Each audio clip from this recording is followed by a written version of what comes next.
वाढीव आरक्षणाच्या संदर्भामुळे माजी नगरसेवक यांनी आयुक्तांना कायदेशीर नोटीस बजावलेली आहे आणि आता आपल्यासोबत माजी नगरसेवक संजय वैद्य आपल्यासोबत आहे, विचारणार आहोत. भाऊ, कशासाठी कायदेशीर नोटीस देण्यात आली आहे, काय नेमकं? सुमारे आता 1 महिन्यापूर्वी महानगरपालिकेच्या ज्या जानेवारी 15ला ज्या निवडणुका होणार आहेत 26 मध्ये, त्याचं आरक्षण काढलं. चंद्रपूर शहरामध्ये 17 प्रभाग आहेत.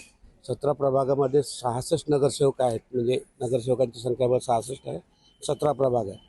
तर त्याच्यातलं जे आरक्षण काढलं की ते 50% वर झालं. सुप्रीम कोर्टाचे आणि वरपासून निर्देश आहे की स्थानिक स्वराज्य संस्थांच्या निवडणुकांमध्ये आरक्षण मर्यादा ही 50% वर गेली नाही पाहिजे आणि सुप्रीम कोर्टाने बजावलेलं आहे. असं असताना सुद्धा चंद्रपूर आणि नागपूर या 2 महानगरपालिकेचं आरक्षण सोडत झाली. त्याच्यामध्ये जे आरक्षण काढलं गेलं त्याच्यात 50% वर मर्यादा झाली.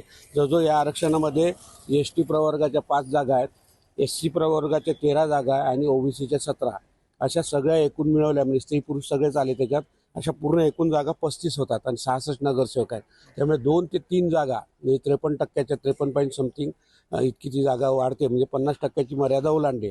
उद्या सुप्रीम कोर्टाने निर्णय जी अंमलबजावणी केलं, कोणी न्यायालयात गेलं, त्यांनी आरक्षण मर्यादा ओलांडून निवडणुका घेतल्या त्या रद्द करा. निवडून आलेल्या कोणत्याही आरक्षित प्रभागातले नगरसेवकाचं पद त्यावेळेस जाण्याची शक्यता आहे. त्यांचा पैसा, त्यांचा वेळ आणि मानसिकता आणि या सगळ्या गोष्टी होतील.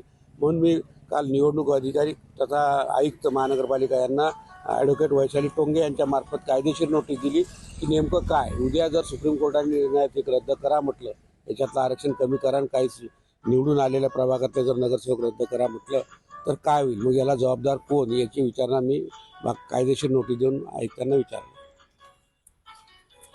या सगळ्या प्रकरणामध्ये कायदेशीर नोटीस देत त्यांना जाब विचारण्यात आलेला आहे. विजय सोबत अभिषेक भटपुलेवार, NDTV मराठी, चंद्रपूर.